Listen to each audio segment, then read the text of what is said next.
Hey, Ray, did you realize that as we speak, our New York Mets are in first place? You know, I actually did realize that because I also realized that the Yankees are in last place. Oh, I believe that Satan must be ice skating to work today. Hey, this is my friend, Ray. What's up? This is my friend AD.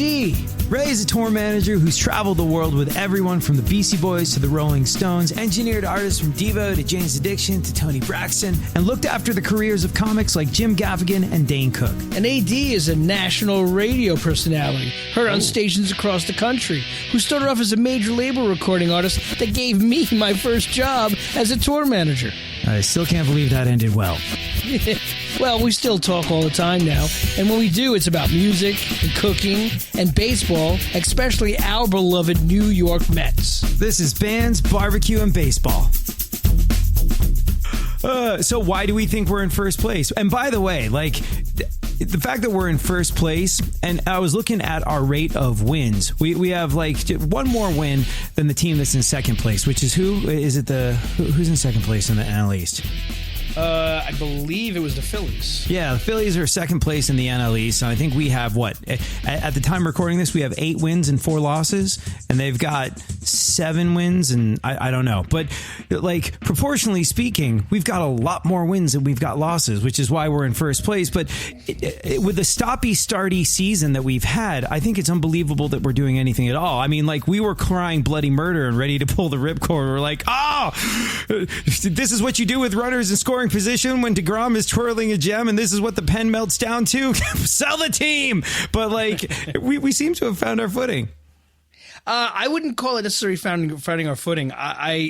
The problem of this inconsistency of knowing when you're going to play, or putting guys in motion, or putting pitchers through the rigmarole of warming up, or even the even stupider thing last week of sending out Stroman on a game where, the forecast was this is going to get rained out. And they started that game idiotically, which made absolutely no sense whatsoever. Made no sense whatsoever. So, Stroman was the one who had the most sense in that situation, just being super slow, being gosh, this ball appears to be wet. Give me another one. Give me another one. No, I can't get a grip on this one. And really, Stroman was the one that called the game. He just took his sweet ass time and he made it happen, I think. It was going to happen anyway, but he was like, I'm not wasting a single pitch in this situation because I know it's getting called. You know it's getting called. We all know this is dumb. Yeah. He could have had a Fisher Price My First baking thing out there and started to bake some cookies while wait a minute, I'm almost done with my mix. The idiocy of Major League Baseball as one.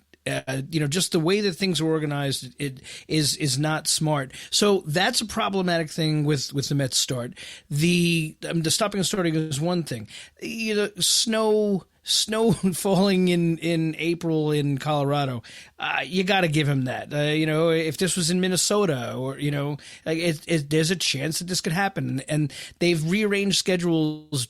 Basically, where Minnesota wasn't supposed to have a lot of home games, and Colorado wasn't supposed to have a lot of home games early in the season because of the anticipation. Yeah, with the anticipation of exactly this. So the end result is that the Mets now are going to be shouldered with a lot of double headers leading in from 13, 14 days in a row of playing, etc. So I don't consider it necessarily any great benefit to them of this having happened. It's just really it's a crappy thing thrown at them. It really is. You start the season with the Nationals not being able to play their series because of the COVID restrictions.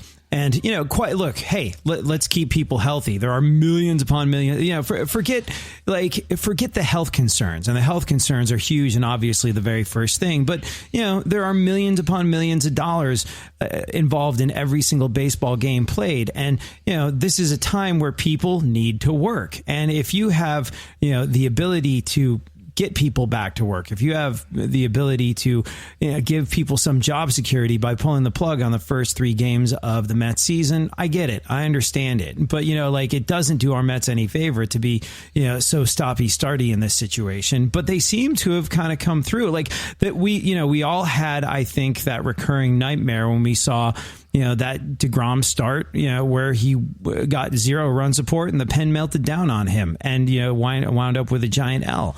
But you know what? Trevor May seems to have settled in a little bit. And, man, Diaz is looking like the Diaz that he looks like what was on the label when we got him. It looks like we have a closer now. And I don't want to jinx it by asking him how this happened. Not that I have the ability to, but someday I hope someone, provided he keeps it up this season, because he's on track to do amazing things.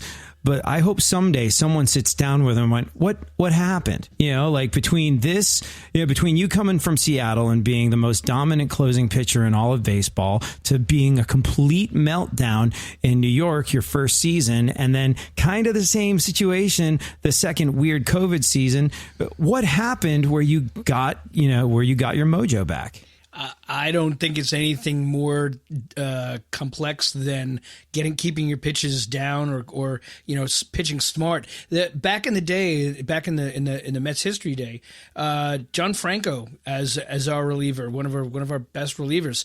The book on him was literally, if his ball is down, he's successful. If his ball is up, they're going to sit on it. And the problems that Diaz has had over the first 2 seasons basically of his Mets life has been basically poorly executed throws that guys have sat on. He's given up more home runs. He had given up more home runs than he ever had before, and honestly, a lot of the stuff that he has great success with a lot of movement, he wasn't throwing those for strikes, and guys weren't biting at it. So I don't think it's necessarily anything to his, what have you found or what have you discovered? I think it's more, I'm placing my pitches in better places where guys are either going for it, or I'm not throwing them in their groove zone where they're cranking home runs. He gave up so many home runs in all those blown saves that he had. So I want to see a consistency of him coming in and say first 10 save appearances or save chances of this season that he's successful with them, and it has a great confidence in them. Because confidence is going to be everything. Lucchese now, after his first start, which was a little rough, he needs a confidence builder in his next start. Our bullpen, some of our weaker chips are showing their weaknesses. I don't think Familia. No one feels comfortable with Familia. I don't think. Betances feels almost like we put him on the injured list on purpose. Here, go sit down for a couple of right. Gee, your elbow looks sore today. Right. Well, there's nothing wrong with it. Slap. No. Oh, really? I mean, I think you're, putting him on the IL. And look, maybe he does have legitimate problems. Maybe he just needs a little break. It's interesting. It's very interesting. The injured list, sort of like basically taking medical leave to get better from baseball, is an interesting thing, because now in the professional space, if you need a mental health day, you can just say, I'm taking a mental health day. I'm taking a self-care day. I'm doing, we as a society have evolved to recognize not having your head right as a reason for a day off. And I wonder if that's going to become a thing with the IL, where you can be like, I need a mental health day. I'm going on the 10-day IL to get my head together. Now, obviously you're being paid millions of dollars to have your head together, but at the same time, could that legitimately be a complaint? He's having mental health issues and he wants to just chill for a little bit. Being that I work in the music industry as a tour manager, I've never heard of this.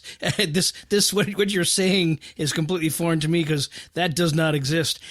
Everybody in our industry is having some kind of mental health issue, but yet can't can't break away from can't break away from a show or a gig or anything like that to go take care of it on some sort of take a knee for your brain day. So take a knee for your brain day. That's I gotta take your word for it that in the real world, that's how it actually works. Yeah, well, I mean, the vast difference between the two worlds is one, and having lived in your world for a long time, that's the difference between being self-employed and the difference between having an employer. Where like when you're self-employed, you call your own shots and you live with your own consequences. When you're being employed by someone, it's you ask permission to go take a day off for whatever reason, and they grant it to you or not, depending on how understanding they're going to be. That sounds to me almost like efficiency and effectiveness. It's the difference between shooting a bullet and throwing a bullet. Like one is way more efficient and effective than the other.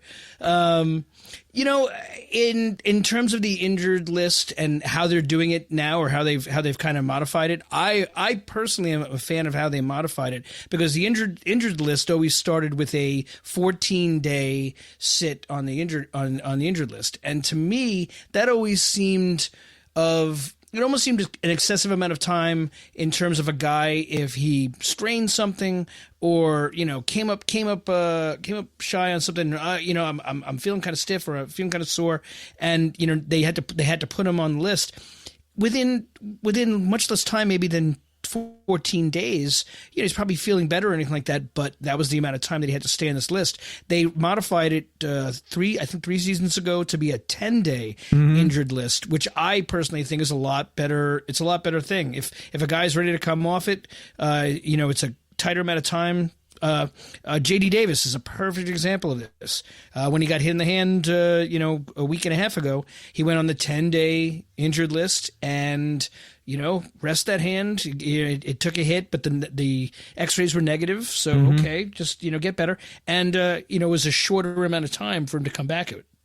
I mean, being bound to a specific number of days, especially if you're a pitcher. I mean, like all baseball players, the way they are treated, the way they are thought of, are precision machines. Like, he has a little bit of elbow soreness. Well, he's out for 10 days. Like, you could have just slept on it funny, and it might not be a good idea for you to pitch that day. I get it, I understand it, but like for Major League Baseball to insist that you got to lose that guy for 10 days, if it's what if it just what if he just needs to rest for 2 days? Especially if as a pitcher, I'm going to miss this start, but I'll be back for the next one. Well, that's when someone's day to day and they don't put him on the list, but he's now eating up a spot in. You're right. You don't get the roster flexibility with it. Exactly. So that's the balance of it. Like if a guy looks like it's going to take him a week to kind of work through his stuff, then you put him on a 10-day injured list, because that's a set amount of time. It's a day or two more than a week, in my calculations. But I can call somebody in and play somebody in there. I don't know if you noticed this week, but the legendary Pete Rose, known for his hard play and how hard he played the game, made some cryptic criticisms of a couple of the Yankee players who have. No, I didn't. Do tell. Oh well. A couple of the Yankee players have gotten the rep of not playing through, maybe some soreness and some injuries, to actually being injury prone. Giancarlo Stanton, as great a prolific hitter he is, and with Miami and now the Yankees, etc., he has not gone a full season without getting injured and sitting out large portions of the time. I think it's basically almost been every single year, except for the year that he won the MVP a couple of years ago, where he just was able to stay on the field. Aaron Judge, if you recall, I believe it was last season, ended the season with what they didn't realize was a cracked rib, or a fractured rib, and he was trying to play on it for a while, but he came out. But they both seem to be kind of, or considered to be, tender. Let's put it that way. Mm-hmm. So someone asked Pete Rose about it, and Pete Rose, was very, very balls out about saying, "Hey, listen, back in the day, we played hurt because we wanted to be on the field, and we weren't making nearly as much money as these guys are, but we wanted to play." And he also made the comparison that he was playing until he was 41, 42, years old and still playing more games a season than either one of these guys in their, late 20s are playing, because they're basically being babied a bit. And it was a criticism by an old school player to some of the new school players. I mean, on the one hand, that totally makes sense, and I absolutely understand it. On the other hand, because these players are getting paid so much more, even if you do the math with, how inflation has gone since Pete Rose was playing baseball, like they are making significantly more in today's dollar as well as yesterday's dollar. But if that makes sense, I think they're being paid so much money now. It's that whole thing going back to Yoenis Cespedes being up in a tree, pruning things with sharp blades and getting gored by a boar and doing all this crazy stuff. It's the pay, the rate of pay is so unbelievably high.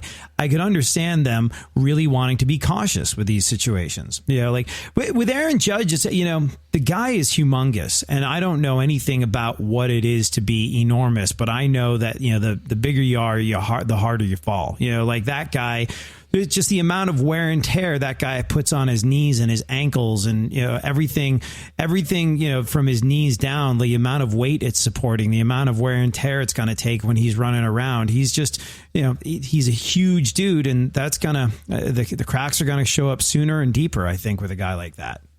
Yeah, I was talking to an old school buddy of mine, who's not very much different in age than I am, in her 50s or so, but he hadn't really noticed what's been going on with runners on first base that are, once they get to first base and they're given basically these mitts to wear on their fingers. Yeah, my buddy called me up. He texted me. He goes, "Why are they wearing oven mitts on the bases?" And I told him, I said, it's to prevent them from jamming a finger or getting stomped on and losing them. And he was like, that's sissy ball. And I was like, well, if I'm paying, if my guy's getting paid, $30 million for the year, and we lose him because he jacks his finger, I'm okay with him wearing oven mitts on. Yeah, you're paying Francisco Lindor to steal bases, aggressively. That's a big part of what the enormous price tag involves. And if he's got to be sliding head first into some place, then you want to protect those fingers because he needs them to throw. I have no problem with the silly oven mitt. They look ridiculous, but you know what? If it keeps them in the game, great. I don't have a problem with that. I don't have a problem with the overextendedly large, the batting suit of armor. Yeah, but in place in certain places, like on your shin and on your elbow, and all you have to do is get hit once in your elbow with a 95-mile-per-hour fastball to be really, really conscious of the fact that it'll shatter your elbow. Yes, if guys used to turn away from the ball and take a fastball between the numbers in their back, and man, that hurts. Now, if you take one off your tibia or you take one off, your ankle or so, and it fractures your ankle or something like that, I'm understanding of a player like that, after the fact, wearing a little bit more defensive stuff. It's okay in my book. It's same as the way they changed the rules for the neighborhood play around second base. Yeah. All because of the Utley rule. That hey, Utley, stop being a jerk. Yeah, and eventually that had to happen. Same with Buster Posey. The Buster Posey rule at home plate with catchers not being able to be in the baseline if they don't have the ball is because Buster Posey was sitting there waiting for a throw while a guy came in, and he fractured his leg and he missed, I think, a year and a half or so. Yeah. And they changed it to where the catcher does not own that part of the baseline leading into the plate, or doesn't own the plate until he has possession of the ball. And so you can't just literally sit there waiting for the ball to be coming, and the baseman, the runner, has right to home. It's his home. Go home. So he has the right to that passage of line until the catcher has possession of the baseball, and therefore then has the ability to then block it. But has to be, not necessarily straight in the line, so that no one gets their bell rung. Yeah, I mean, on the one hand, I get an old timer like Pete Rose saying, like, in my day, we just took our lumps and went for it, but at the same time, it's just like, God, there's so much money on the line right now. And and do you think baseball players now are better than they were? Every physical feat of athleticism, or it just everything has progressed, in the digital era. There's more information available to people. There's more ways for people that live in the middle of nowhere to learn how to do stuff. Like you can learn how to tie a tie off of YouTube. You don't have to rely on someone teaching you anymore. And it's a weird example to give, but the digital age has made learning stuff and improving stuff and being better at stuff infinitely more possible. I look at it, if you look at sort of like the rappers of the 1980s, like they did not have digital rhyming dictionaries at their fingertips. And so like, there's sort of freestyle rap battles where the world champions, and these are pay-per-view events with millions of dollars on the line. A lot of the people will say, like, there's no way like an old school battle rapper like Cannabis could come on and take on someone like Disaster, who has been the reigning champion. I don't know about now, but who was a reigning champion at everything for a long time, because they just come from different eras, and there's so much more information at the fingertips of someone who's a generation or two later. And I feel like we seem to, as a species, have gotten faster, stronger, better in so many ways at pretty much everything. Do you think a guy like Pete Rose would hold up in today's game?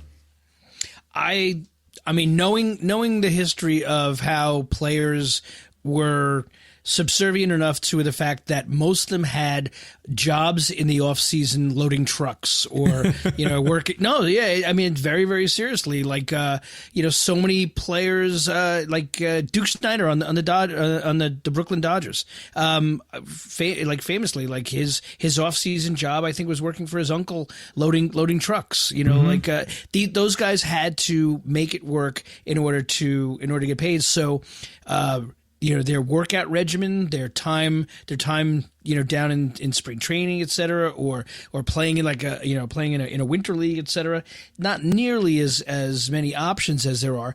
The game today, between international signings, so the international availability of players, full on scouting and training complexes that teams are operating in the Caribbean, et cetera, trying to streamline and to have a pipeline of great players from those countries and at those ages.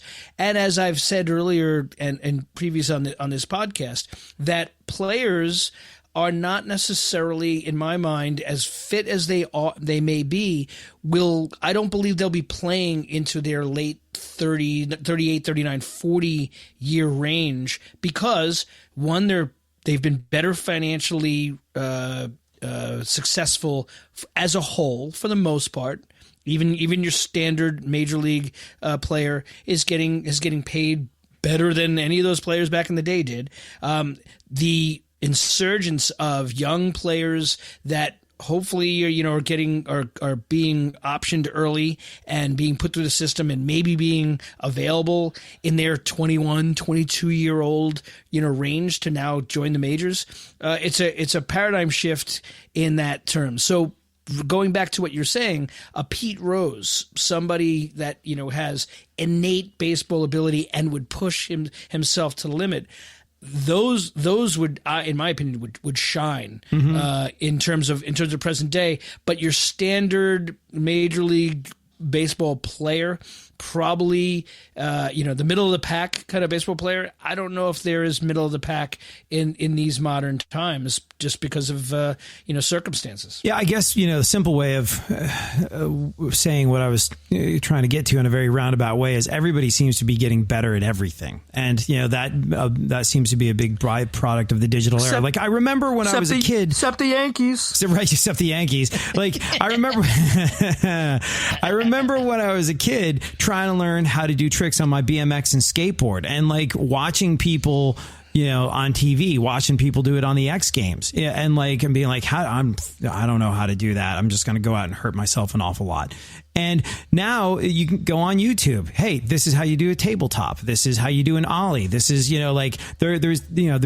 there's step-by-step breakdown lessons of pretty much anything that you want to do, taught by some of the best people in the world on the internet. So it's just like, I don't think, obviously he did what he had to do to play baseball. But one guy who's having an unbelievable start to his season would be Brandon Nimmo, who grew up in Cheyenne, Wyoming, where they don't have baseball. There was no baseball. He just, he had to kind of figure it out. And I bet you anything, he spent a lot of time on YouTube, going, all right, so you want to be on top of the ball if you hit the line drive. And you're okay, got it. Got to try that.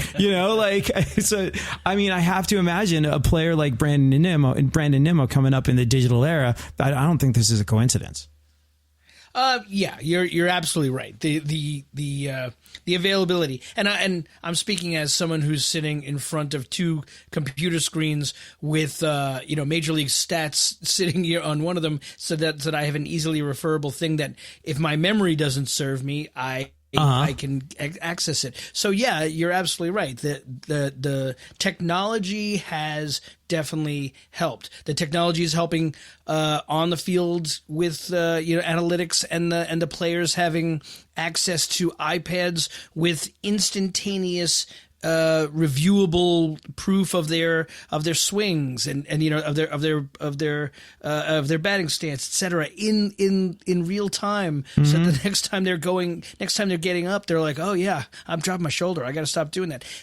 That's the instantaneous response is definitely a definitely helpful thing. Speaking of shoulders and swinging, I think we and Nimmo, we should maybe touch on Nimmo a little bit because, there was that whole thing like, okay, Nimmo's going to be our center fielder. We like him. That'll be okay, I guess. It's not like his production at the plate is anything to write home about. He's kind of a hit by pitch specialist. His on-base percentage is great, but holy freaking geez, look at his start to the season. I think a big part of it is that he's been swinging the bat significantly less, whether that's on the advice of a hitting coach or whether that's actually, watching the review of his last at bat and seeing what he's doing on an iPad right after he does it. I don't know, but he has become he was patient at the plate to begin with. He's become even more sensible and even more patient at the plate. He refuses to chase. He refuses to expand the strike zone. It's working for him. When you see something like that, which is not a pronounced change because he's always been that patient hitter. He's always had a crazy on base percentage. But when it does what it does at the start of the season, you got to wonder again, what's driving this and how are you working this out? Because it's very easy to see what he's doing. And it's one of those things where it's working so well for him. Like you didn't want to give that a go last season or the season before. Okay. But it's amazing. What do you think's driving it? Well, again, this is very similar to what we were just discussing before. I don't know if there's necessarily something driving anything different. I think he's been victim of what happens to a lot of players, both from a fan standpoint and maybe even from a management standpoint and a coach standpoint. They get typecast as a certain type of player, typecast as a fourth outfielder. Luis Guillaume is literally been typecast on the Mets, particular as a utility infielder. Exactly. Now, if Luis Guillaume was traded to Pittsburgh, wait, is it Guillaume or Guillorme? I've heard people say Guillorme. I've heard people say Guillaume. It's then it's definitely Guillorme because that means I'm definitely pronouncing it wrong. Luis Guillorme on another, if it's traded to say, Pittsburgh or Detroit or some other teams around this league, I guarantee they wouldn't consider him necessarily a utility player. They'd be like, okay, yeah, you're starting at third base. You're our main guy. And the flip side of that is the same thing with, say, a player like J.D. Davis. We traded for and got J.D. Davis, and JD Davis has always been kind of considered, a good bat and a utility player that can kind of play around and play a lot of different positions. And we anointed him with the starting role of third base.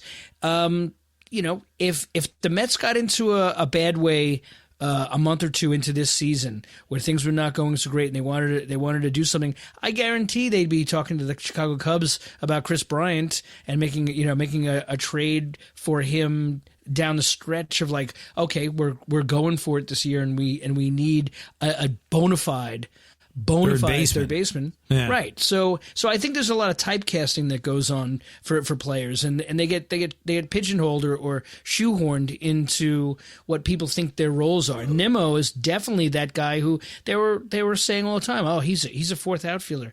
You know what? If his success rate, not only offensively but defensively, it comes up at all, if his success rate offensively comes up, it's going to be it's already freakish. If he maintains it, or if it comes up, it'll be so. And it really comes down to him being, I think someone described it as aggressively patient. Like it's he's unless it's his pitch to hit, it doesn't exist to him. Like he's really like, you will not bait the hook and get him to chase. It's not a thing that he will do. And if he improves his offense, it's really gonna be something.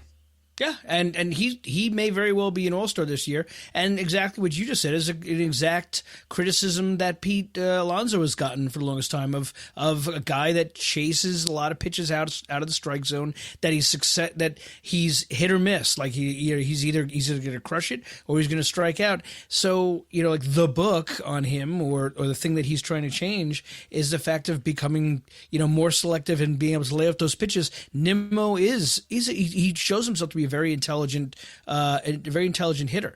I like his stroke. I like that he's not just a pull hitter.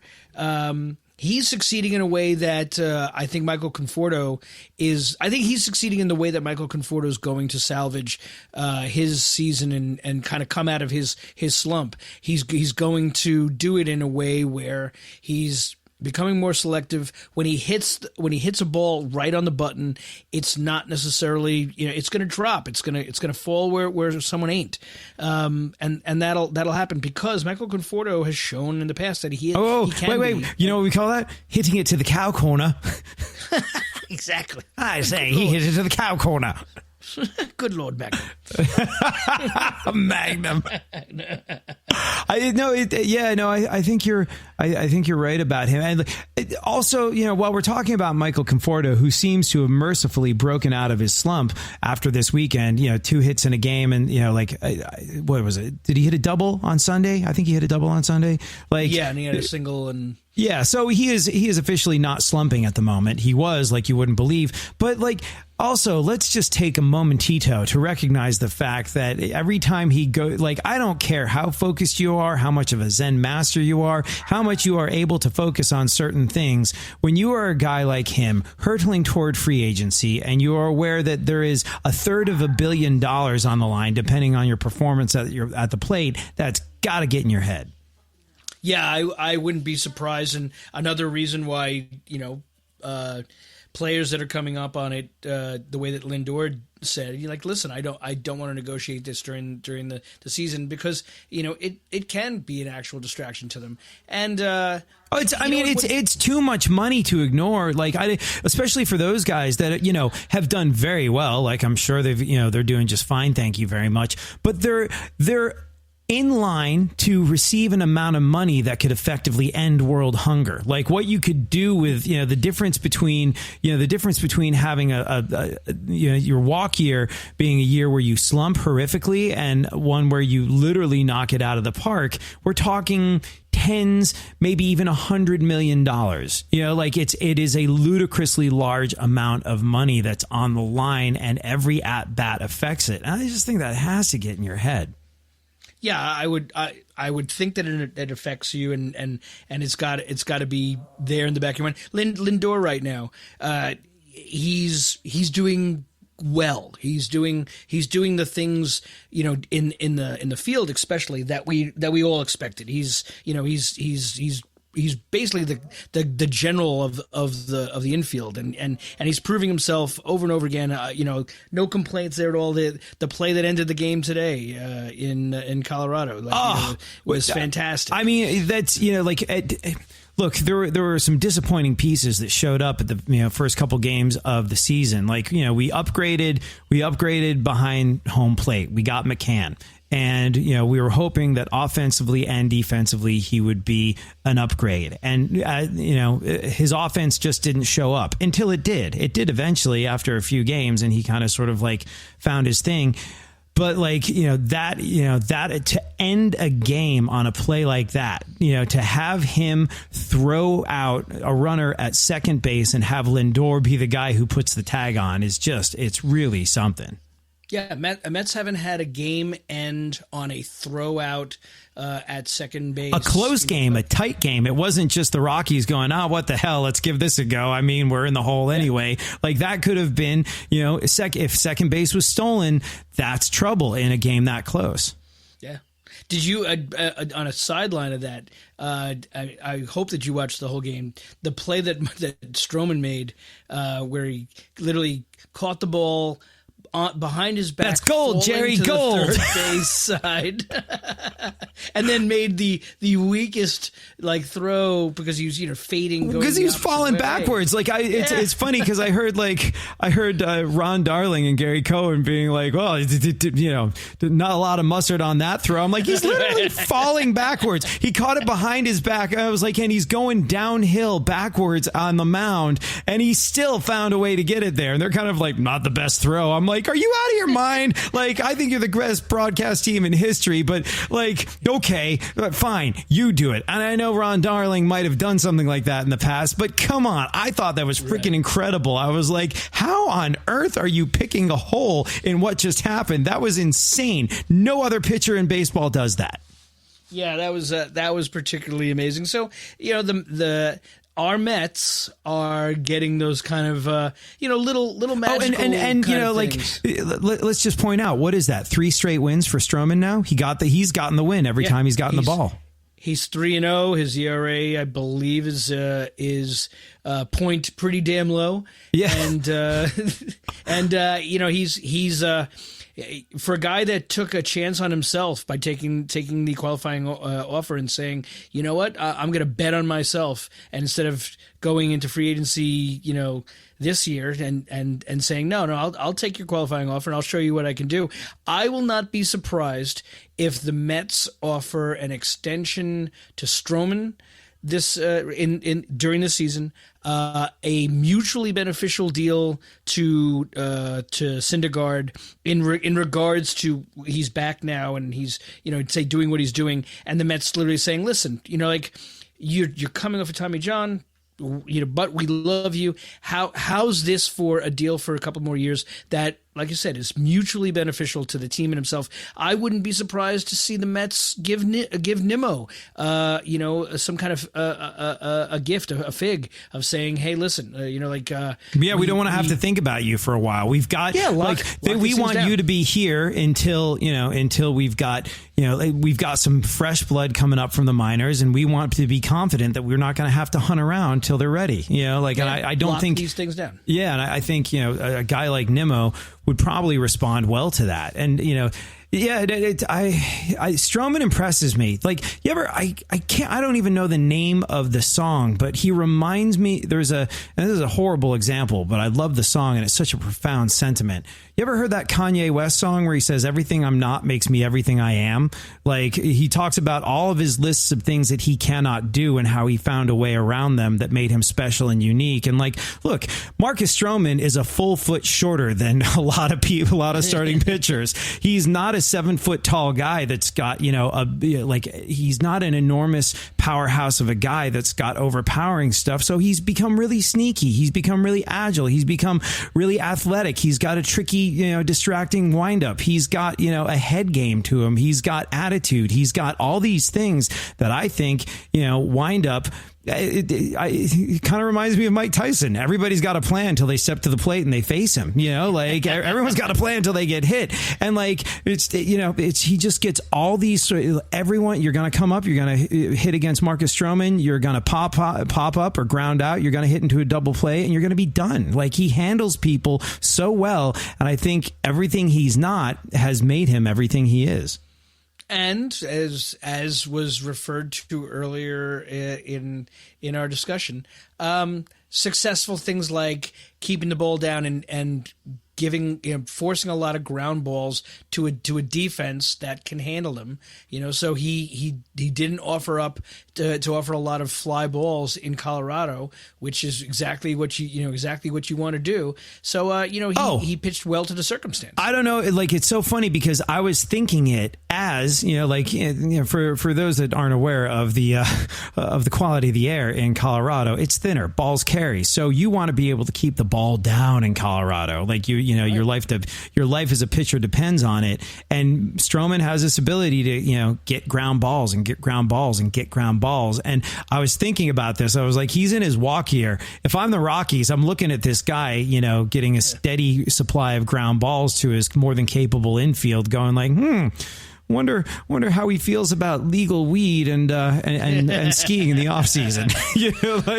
Which yet again, I'd like the Mets, like at some point in this season, say he's 3-0 right now. If we get to July and he's over 10 wins, he's cruising really well and everything like that, showing himself to be a really, really good citizen and loves being on his team. Yeah, okay.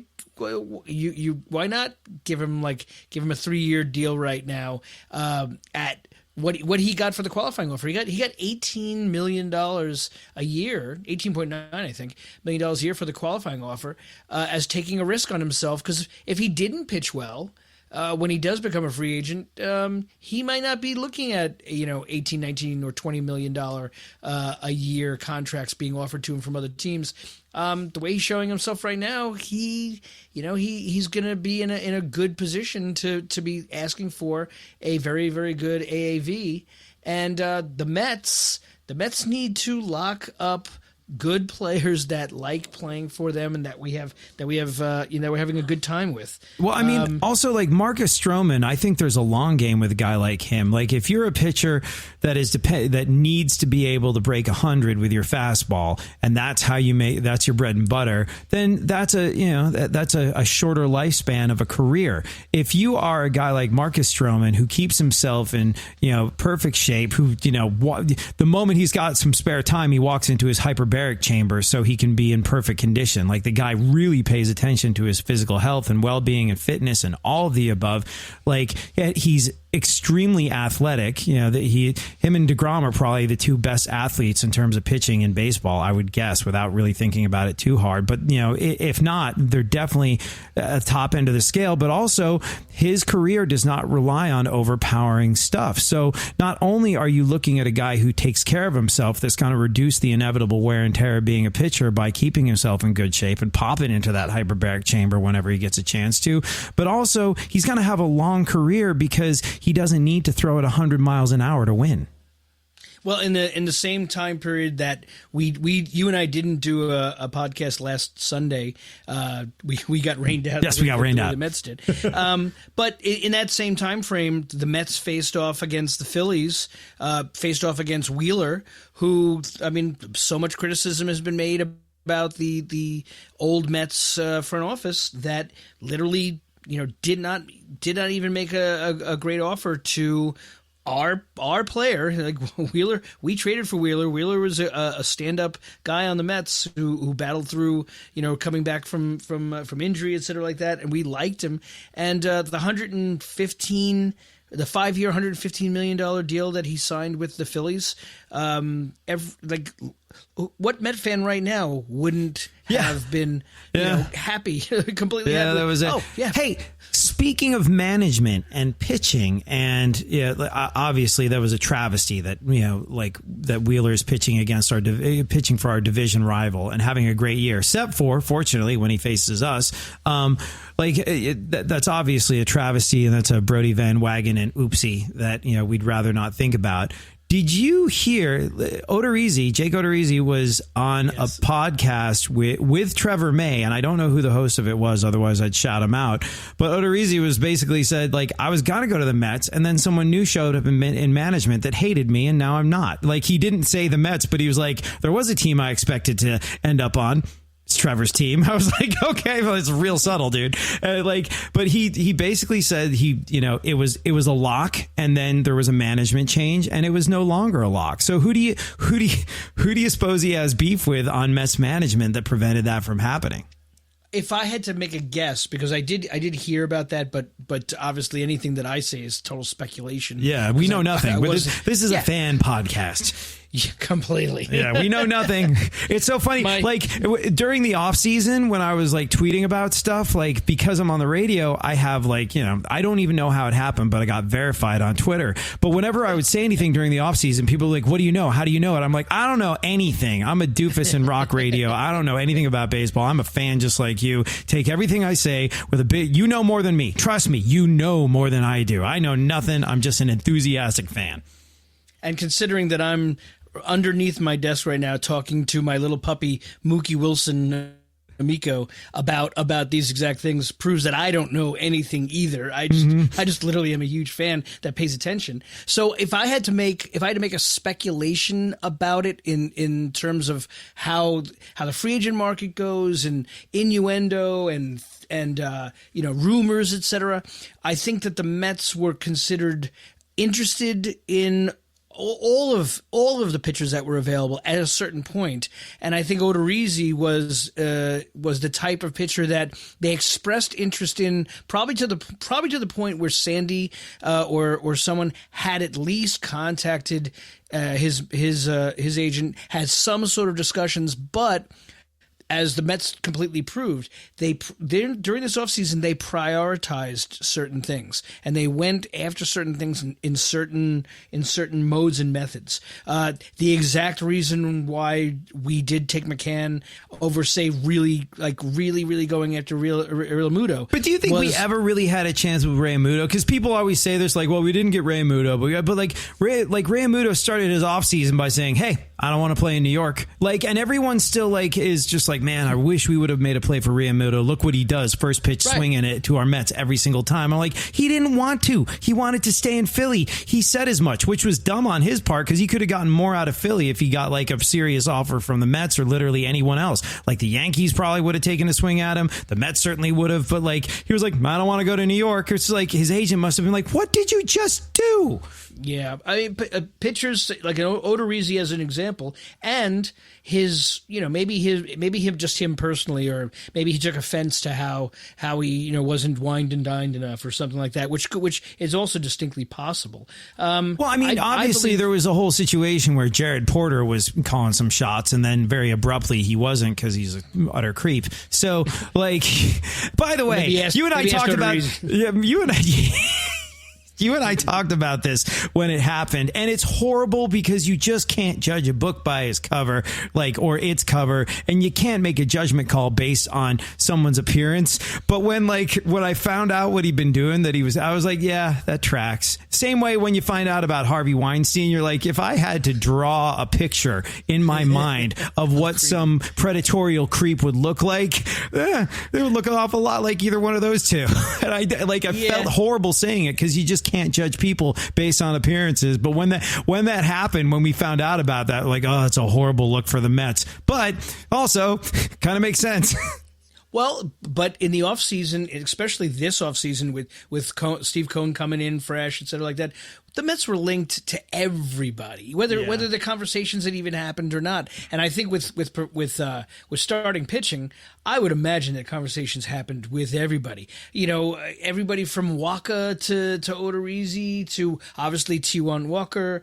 And I think that they just kind of prioritized certain things and said, this is who we're going to go after. This we're going to go after. And maybe they didn't cast as wide and huge a net as we may have hoped or thought they did, just in terms of a rational business way of doing it, or maybe exactly what you just said, the fact of us changing general managers almost 3 times in the span of in the span of 3 months, had some kind of detrimental effect on communication, on just on contacts, etc. I would hope and imagine, what I'm hoping and imagining right now is that the Mets, sitting in the position that they're in right now, and now going forward in the season, seeing what our strengths are, seeing what our potential weaknesses are, the flexibility of them going after and following up on things as this now happens. An injury happens. Somebody's not performing to where we want them to be, and we're not afraid to DFA them. We're not afraid to say, listen, you're not getting it done. Great. We're sorry. We're moving on. Like next is going to be, I think is going to be the way it is. And they've given themselves the financial flexibility of it. Hopefully they've given themselves the communication skills in the league of staying in touch with everybody as to what's going on, and that they're not financially scared of doing it, which is leading me to exactly where I wanted to lead you, which is my comparison of that exact same mode and method to how the Yankees right now are literally the highest priced rebuild that you could possibly imagine. The Yankees, if anyone's following, and if we're baseball fans listening to this, we're probably following, the Yankees are one of the top payrolls in the entire league. Aren't they number 2 behind the Dodgers? Am I making that up? If not, it's super duper close. They're right there with those huge contracts that they're carrying, everything like that, and with Garrett Cole and everything like that. But the Yankees, it seems, have put themselves in a situation where they distinctly probably have an edict, a directive. We are not going to go over the CBA, we're not the luxury tax. This year, so that we can get under it for financial reasons. And it looks to me like if they are even close or need pieces, they're not spending. They're not going for it. The vibe is it's almost like they're trying to sell the team before, like within the first few games of the season. Like where they seem. It's so tough. It's so tough being, being in that position where you decide if you're going to spend, are you buying or selling, basically is the question. And when you spend so much and you start the season in a slump like that, you have enough. The Yankees have enough going on in terms of playing and players and everything that you need to have to do better than they're doing. No. I completely disagree with you on that. Yeah, because one, they don't have starting pitching past Garrett Cole. That's so true. Like they did not pick up pitching like they should have in this offseason. A typical Yankees offseason would have been cementing like serious Mookie. So their offseason typically would have been cementing and picking up the best available pitchers and spending the money in a very Steinbrenner kind of way. And it looks very much like they were on a directive of we lost a lot of money, quote unquote, lost a lot of money last year. And they want to get under this luxury tax, so they are not going to go anywhere where they need to, in terms of spending for the things they need. And they've got a lot of players that they're iffy about. They're like, hold on one second, pup. That's Mookie Wilson. If anyone's concerned, obviously getting into it with something. But what the point I'm making is that. The highest priced, most expensive team with the highest income possible from their networks, et cetera, like that, are holding back on what they need. Yeah, no, it's funny, but like even if you had bazillions of dollars burning a hole in your pocket, as we did, to go after starting pitching, there was really only one name that was, being bandied around in this offseason, and that was Trevor Bauer. Like there was one brass ring of free agency pitching, and that was it. That was it. Like I bet the Yankees would have spent had they been able to, had there been something, Look, when Garrett Cole finished up with the Astros, the Yankees were all over it. Obviously, that was a while ago now, but I feel like they would have spent, but yeah, no, they are this sort of like this weird thing where it's like they bet big, they spend a whole lot of cash. They put it all on red, all on black, and it didn't go well the first spin. So now they're deeply in the hole and betting really conservatively. And it's just like, just really trying to inch their way back to some sort of a situation where they can put wins in. And it's just, it's a weird one for sure. Like when I look at what the Yankees have and what they are and what they seem to be becoming this season, I feel like the owners must feel exactly like I feel when I allot myself $500 to lose at the roulette table and I lose $450 in the first 3 spins. It's a good comparison, but the Yankees they get no sympathy from me in terms of all teams have their ups and downs and have to ride through things. If I was a Cub fan right now, I'd be tearing the non-existent hair out of the top of my head because like they won the World Series in 2016 with players that they should have had for years to come, and they should have had this nice window of time that they were in it and doing it in Chicago, in the second largest market in the country, owned by a big corporation that that's got deep Jacques Cousteau deep pockets. So like they're not doing it. So we are searching around for the free agency billions. Exactly. So I'm trying not to. I'm not being very sympathetic to the Yankees. I'm not sympathetic. I'm just like, let's pull this one over the side of the reality turnpike. Yeah. Sympathy and Yankees don't really exist. Those two words don't creep into the same sentence with me unless I have none for them is involved as well.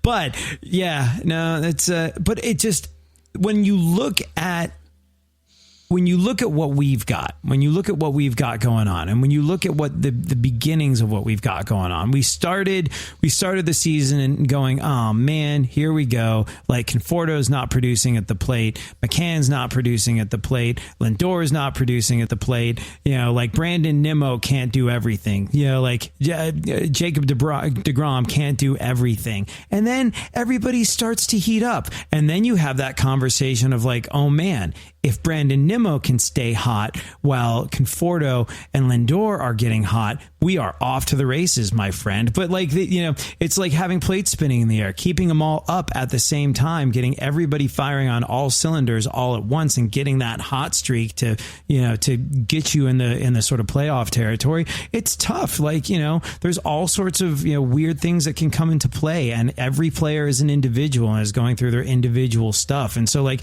to have every player or enough players firing on all cylinders at once to put wins on the board it's got to be a mind-numbing thing being a coach and a manager. It's like you got Lindor can produce at the plate, but he didn't really start, like, and it's just like, and if he gets hot, great, but we also need Nimmo to keep up that great start, or at least a facsimile of it. It's got to be so tough. I admit that as a Met fan, these are the things I know to be true. And this is a 10,000 foot view of everything based on the Mets history. All they got to concentrate on right now is winning series. So, for instance, we just won the series against Colorado. They've won 4 games in a row now. They never did that the entire time of 2020 when they missed the playoffs, not by very, very much. And had they had a couple of times where they won 4 games in a row or won a series here or there, would have been in that better spot. So knowing the team, we have to look at every series that we go into as trying to win that. Not every game, just win that series. 2, the Mets season will be defined on how well a team does in June and how well it does in August. And it's just for some reason, the last 20 years or so, it seems like the team's record during the month of June and during the month of August has been the determining factor of how they'll do that season. And if we have a winning June and a winning August, you gotta feel good about it. And we're going to be. I'm hoping, just really hoping, that we're now 3 games over 500. In just the terms of how many games we've won compared to lost. I want that to be their mantra. Under 500 is unacceptable, and if they play that way, they need that drive and determination, because too many Mets teams we've finished under 500 way too many times, and that can't be the acceptable threshold if you want to succeed. So I want to see those things from the Mets. I want to see them win series, play really well in June, play really well in August, and we will be there. Play over 500. Yeah, it's so funny. Like, I was so glad to see him turn. Like, I was so glad to see him turn it around the way they did. Not that there's been enough of a sample size where you could call it a turnaround. Not that, you could say that they were in the hole really. But like when it happened, it was like deja vu all over again, as the old expression goes. When it happened, when DeGrom twirls an absolute freaking gem, and here comes the pen. All right, we got this new guy, Trevor May. Oh, he got the crap beat out of him. Well, here comes Aaron Loop. He hit a batter. Oh no, like it's happening all over again. And like, Jacob DeGrom does something brilliant and we lose.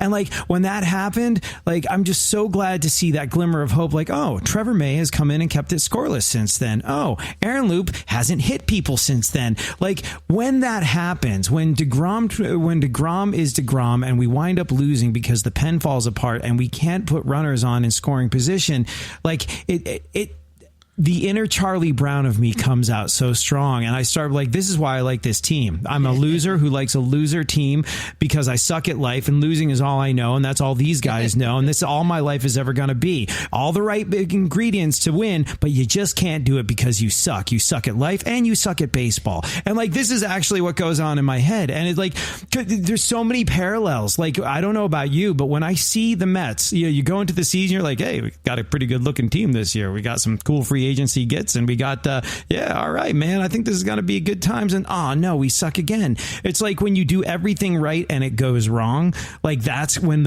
it goes wrong for the Mets. That's how I feel. And then I just get into this incredibly negative personal downward spiral where I feel like I suck at life, and the fact that I'm a Mets fan is evidence of that. So to see him turn it around does my little black heart good.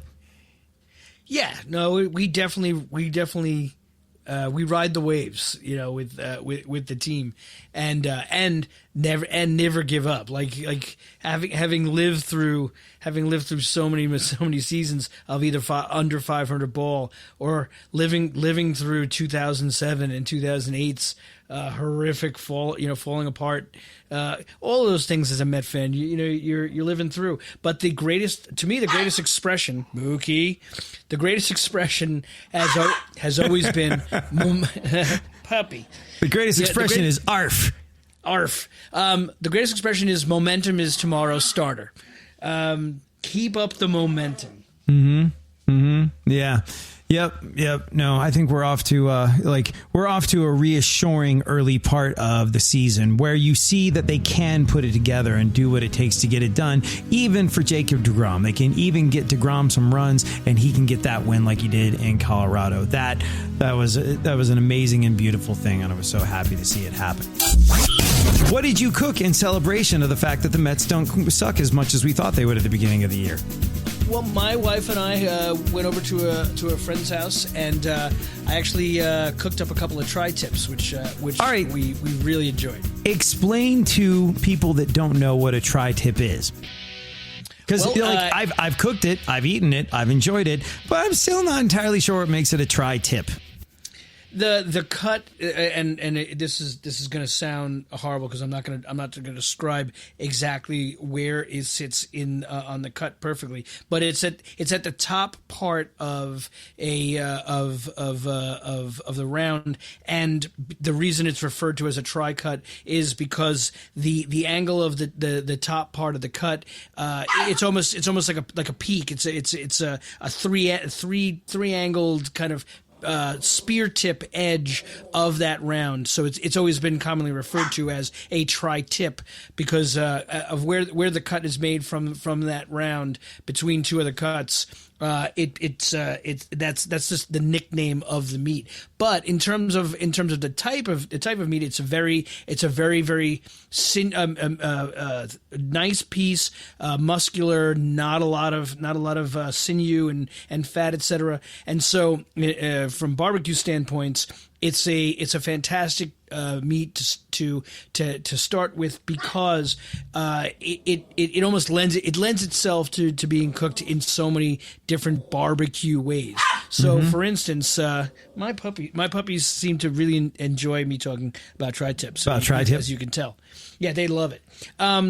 The ability to either just a straight up kind of dry rub, and if you wanted to smoke it, if you wanted to roast it, if you wanted to grill it, it's a very, very malleable, easy, fantastic meat to do with. Puppy doggies, please.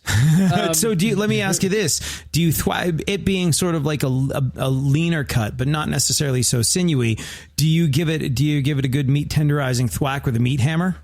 No, I this kind of cut, especially because of how thick it is, I don't do that at all. I want to keep it basically in its context of being a thick piece of meat, and it's a type of meat you certainly do not want to overcook. This is not the kind of cut that you're going to ever do as a well done or even anything more than a rare or medium rare, because it slices so well. It's a staple of barbecue.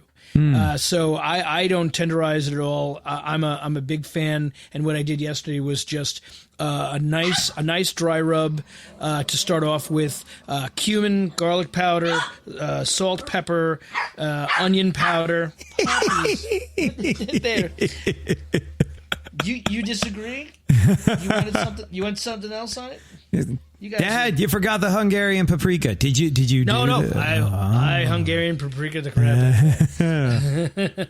But and I also actually I oven baked it for about 30 minutes before doing a reverse sear at the end of the cook, because I had a nice grill, heated up a nice grill, and then seared it and sealed it after the fact, because I wanted it to cook through to the temperature that I wanted it, and I just wanted literally 2-3 minutes on each side to really sear it and seal it, and it's gorgeous. It's beautiful. So let me ask you this: when you cooked it in the oven, so like dry rub, cook it in the oven, what temperature did you cook it? Did you do the slow and low sort of like barbecue style temperature where you're like down to 225? No, exact opposite. 450 oven that I preheated and got up to there, so that when I put it in, I only had it in the oven 20-25 minutes or so, to where it started the cooking process. Being a thicker piece of meat, it was still nice and pink and good in the middle. I just got it up to basically about 130. Did you? So that was going to be my next question. Did you check it with a meat thermometer to see what the temperature was, or have you just done it so often that you know? My finger is a meat thermometer. No, I'm just kidding. Have you ever done that thing that because I go with a meat thermometer just because I like the foolproofness of it. But have you ever done that thing where you if you touch your thumb to your pointer finger, that's rare, and it each finger as you go down your hand. So your pointer finger, then your middle finger, then your ring finger, and your pinky.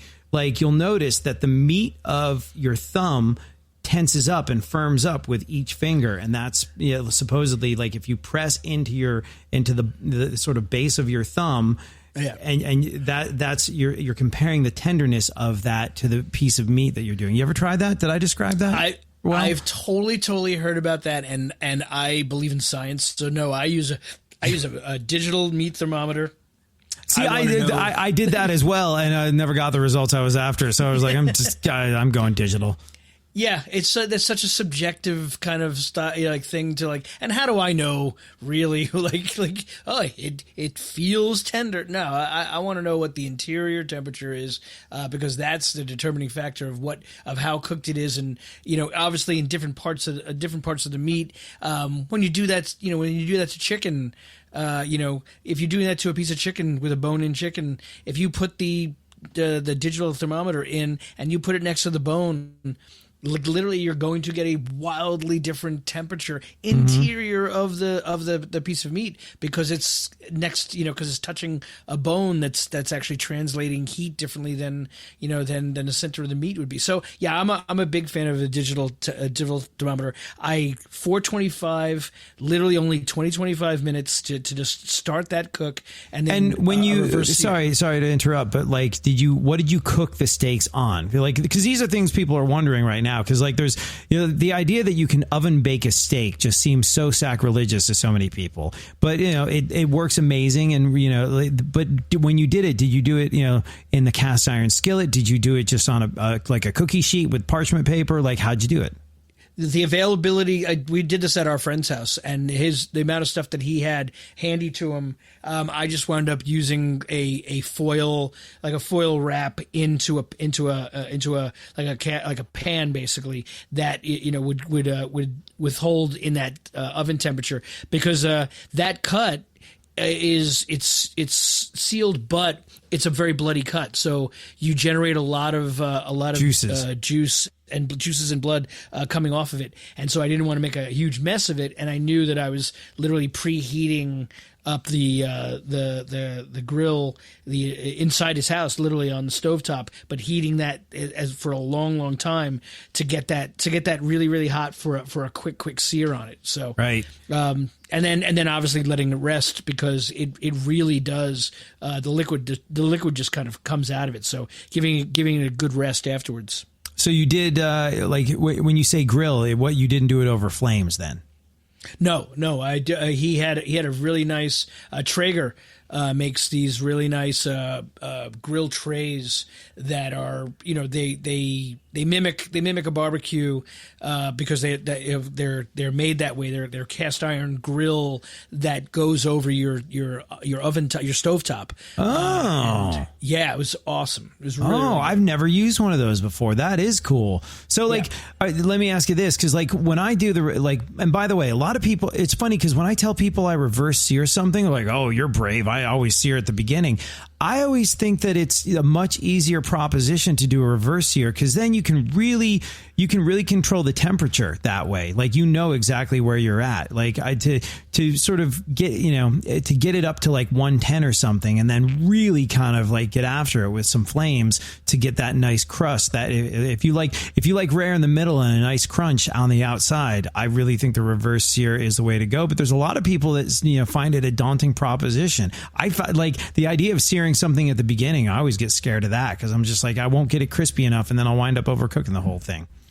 I tend away from, say, like searing something in the beginning if I'm going to cook it in sous vide, because I'm not really liking the fact that I'm cooking the exterior of the meat to a certain temperature, then putting it in a plastic bag and then submerging. Yeah. You got to go reverse sear sous vide. I don't think there's any other option, because otherwise you're developing a crust and then breaking it down. And what the hell's the point of that?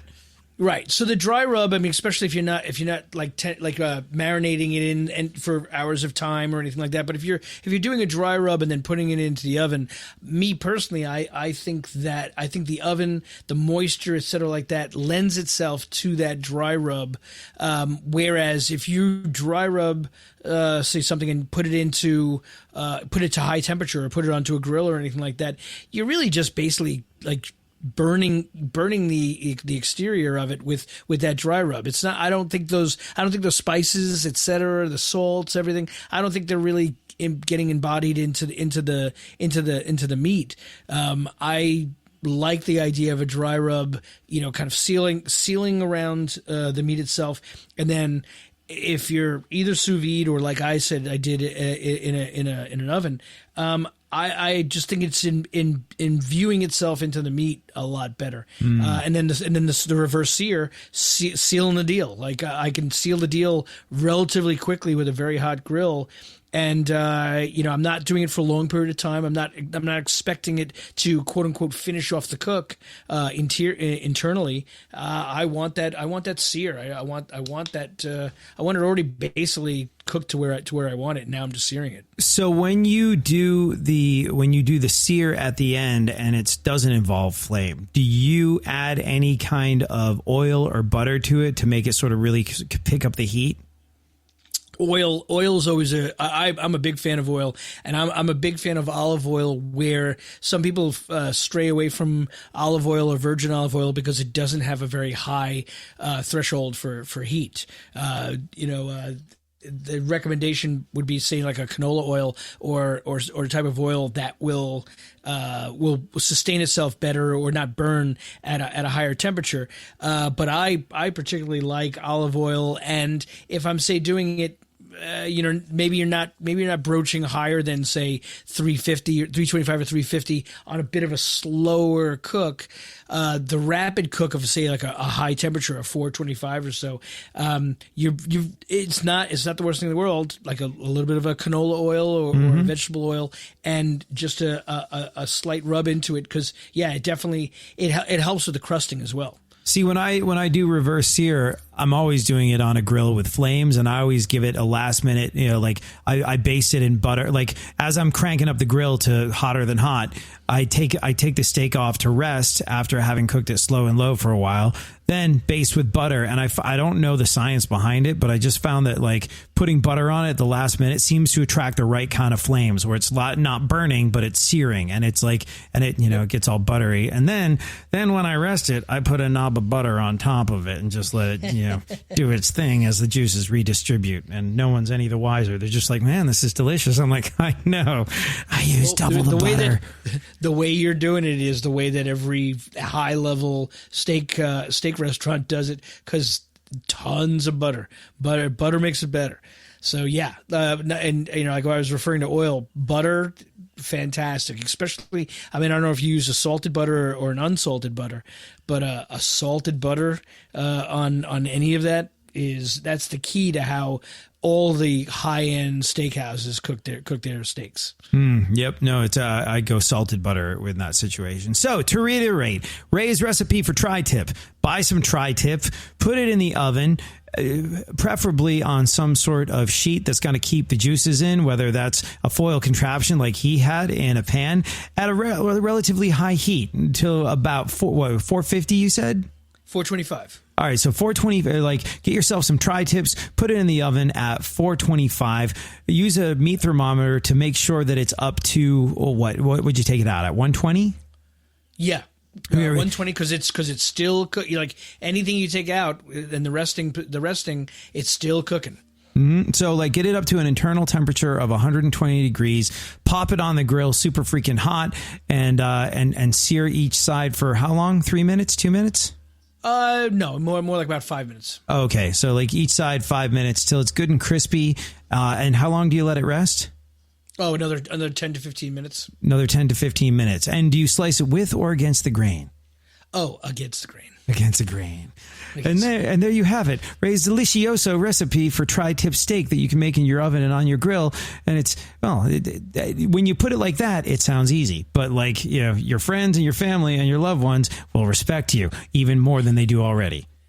And the reality of it is pretty easy. It's not a difficult cut of meat to do. And you can, if you got a barbecue, if you're doing it in the house, you're doing it on a grill, everything like that.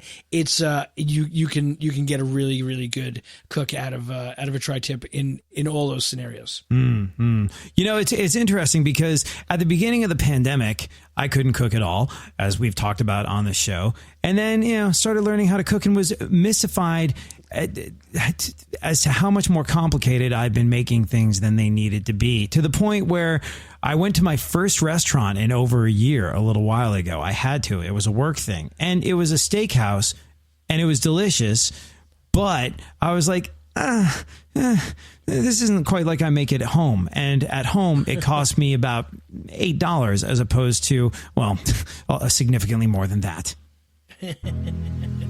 Yeah, that is the definite benefit of it, but what's great about it is that you're picking up on the small nuances and just strategies, the ways to do them to make it effective, and you discovered Hungarian paprika. Well, you introduced me to Hungarian paprika, and my palate, thank you.